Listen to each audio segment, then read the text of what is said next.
Selamat datang kembali. Hari ini kita punya pertanyaan yang lumayan provokatif nih buat Anda. Gimana kalau penemuan terbesar umat manusia, yaitu ilmu pengetahuan, justru jadi sumber bencana terbesarnya? Wah, ini pertanyaan yang bikin merinding ya. Soalnya kita kan terbiasa banget ngeliat ilmu itu sebagai pahlawan super. Pahlawan yang menyelamatkan kita dengan teknologi, vaksin, segala macam kemudahan hidup. Betul. Jadi gagasan bahwa pahlawan ini punya sisi gelap yang destruktif itu jarang banget kita omongin. Tepat sekali, dan rasanya penting banget buat dibicarakan sekarang.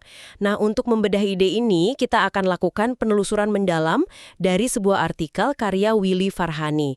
Judulnya, Penyimpangan Ilmu dalam Perspektif Filsafat Ilmu. Oke, Misi kita kali ini adalah coba memahami perjalanan ilmu, dari lahirnya yang penuh cita-cita mulia, sampai gimana ceritanya ia bisa tersesat dan melahirkan tragedi kayak bom atom di Hiroshima. penulis artikel ini, si Farhani, sebetulnya nawarin sebuah analogi yang ngebantu banget sih. Anggap aja ilmu itu kayak anak ajaib, super jenius. Oke, anak ajaib. Tapi, anak ini punya ibu yang sering dia lupain, yaitu filsafat, sang pencari kebijaksanaan.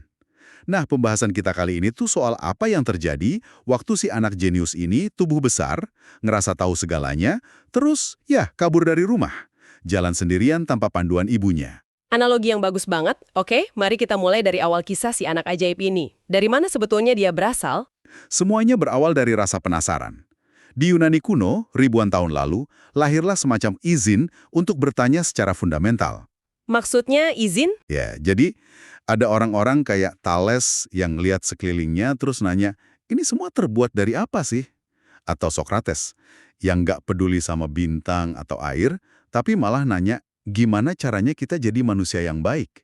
Mereka ini yang meletakkan fondasi rasa ingin tahu. Jadi di masa kecilnya si anak ajaib ini kerjaannya nanya melulu ya, khas anak-anak banget. Lalu kapan dia mulai benar-benar menciptakan sesuatu? Nah, itu terjadi di periode selanjutnya, waktu obor pengetahuan pindah ke peradaban Islam. Di sini, si anak ajaib ini ibaratnya beranjak remaja. Oke. Dia nggak cuma nanya, tapi mulai membangun bengkelnya sendiri. Pertanyaan-pertanyaan teoretis dari Yunani itu diubah jadi alat yang sangat praktis. Contohnya gimana tuh? Misalnya, ilmuwan kayak Al-Khawarizmi, dia ngambil konsep angka, terus diubah jadi aljabar, yang sekarang jadi dasar semua komputasi kita loh. Wah, iya juga ya. Atau Ibnu Sina, yang ngumpulin pengetahuan medis terus disusun jadi kitab kedokteran yang jadi standar di Eropa ratusan tahun. Mereka mengubah gimana kalau jadi begini caranya. Saya ngerti. Jadi dari bertanya, terus bikin alat. Habis itu apa yang terjadi? Kemudian obor itu balik lagi ke Eropa pas masa Renaissance. Nah di sini si anak ajaib seolah nemuin lagi semangat masa kecilnya, semangat bertanya yang bebas. Kelahiran kembali itu, ya? Betul, era ini disebut kelahiran kembali. Karena orang-orang mulai berani mikir untuk diri mereka sendiri, nggak lagi cuma nerima kebenaran dari otoritas. Semangat humanisme yang menempatkan manusia sebagai pusat bikin si anak jenius ini ngerasa punya kekuatan tak terbatas. Dan perasaan itu yang kemudian memicu ledakan penemuan besar-besaran di era modern, dari mesin uap sampai internet yang kita pakai sekarang. Oke, sejauh ini kisahnya terdengar kayak kisah sukses yang luar biasa. Banget terannya.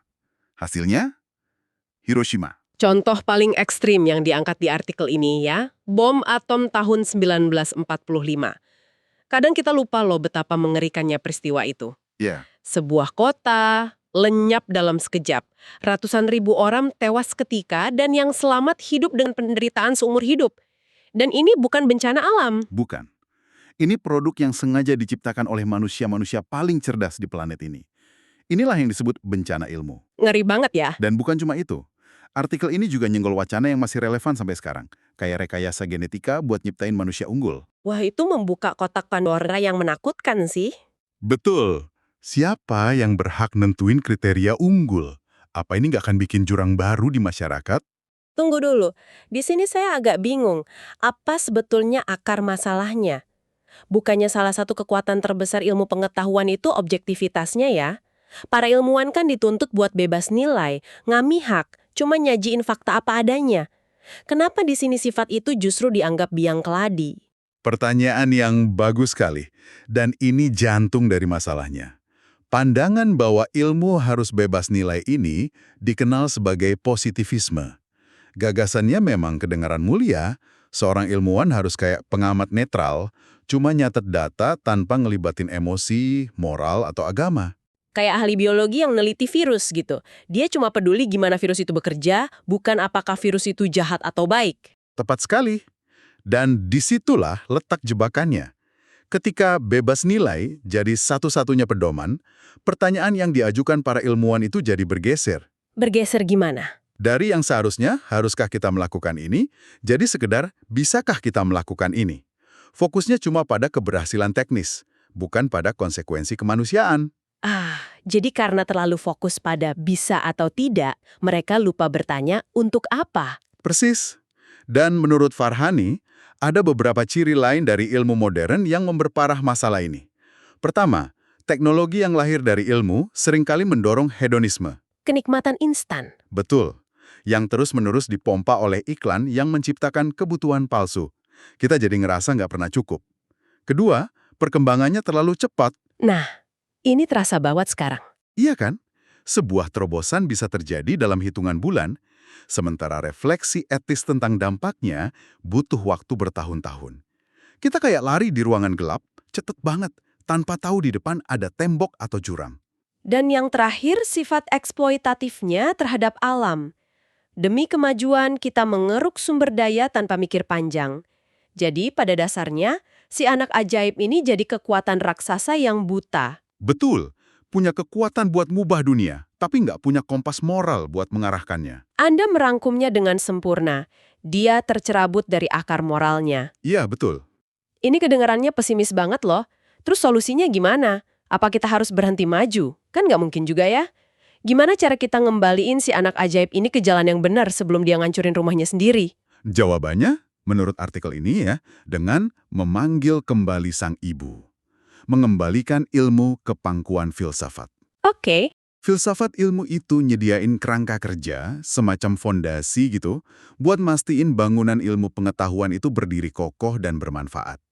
Fondasi ini punya 3 pilar utama. Oke, 3 pilar. Coba kita bedah satu persatu, tapi pakai bahasa yang gampang kita pahami ya. Tentu. Pilar pertama disebut ontologi. Ini pada dasarnya ngejawab pertanyaan apa? Apa hakikat dari benda yang lagi kita teliti?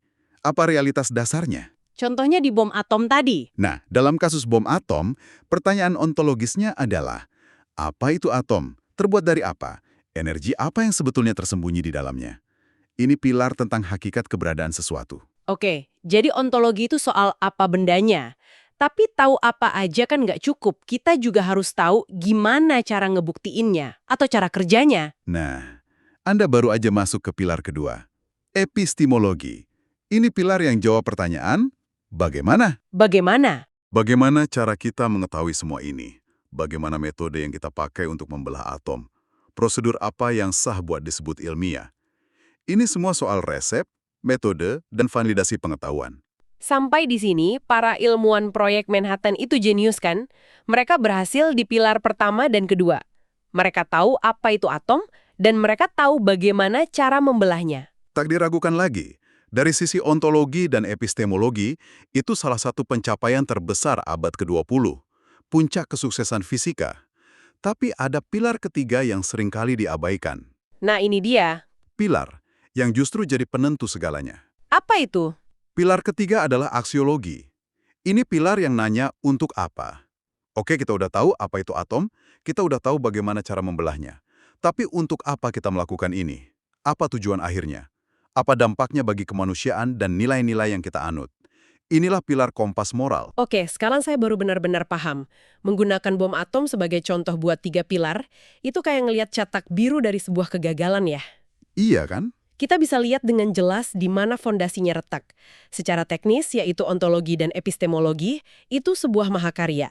Tapi secara moral, aksiologi, itu bencana kemanusiaan. Tepat. Kegagalan proyek Manhattan itu bukan kegagalan fisika. Itu kegagalan katastrofal dari pilar aksiologi.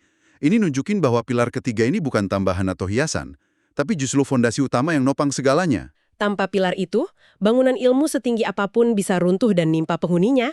Persis. Itu jadi ingat kutipan terkenal dari film Jurassic Park. Para ilmuwanmu begitu sibuk mikirin apakah mereka bisa, mereka nggak berhenti untuk mikir apakah mereka harus. Itu ringkasan aksiologi yang sempurna dalam satu kalimat. Aksiologi membawa kita bergulat dengan pertanyaan, haruskah?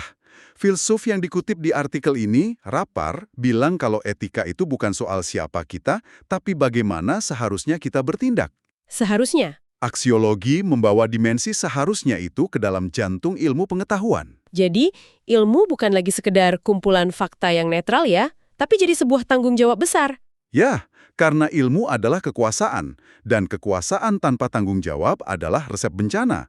Sejarah itu penuh dengan orang-orang yang rela mati, bukan cuma buat nemuin fakta, tapi buat ngebela kebenaran yang mereka yakini punya nilai moral. Itu bukti bahwa ilmu dan moralitas harusnya jadi satu kesatuan ya. Nggak bisa dipisahkan. Jadi, apa pelajaran terbesar yang bisa kita ambil dari semua ini? Pelajaran paling penting dari sini bukanlah bahwa ilmu itu bisa jadi jahat, tapi bahwa ilmu menjadi paling berbahaya justru pada saat ia berhasil secara teknis, tapi gagal total secara etis. Saat si anak ajaib tumbuh jadi sangat pintar, tapi kehilangan kebijaksanaan dari ibunya, sang filsafat.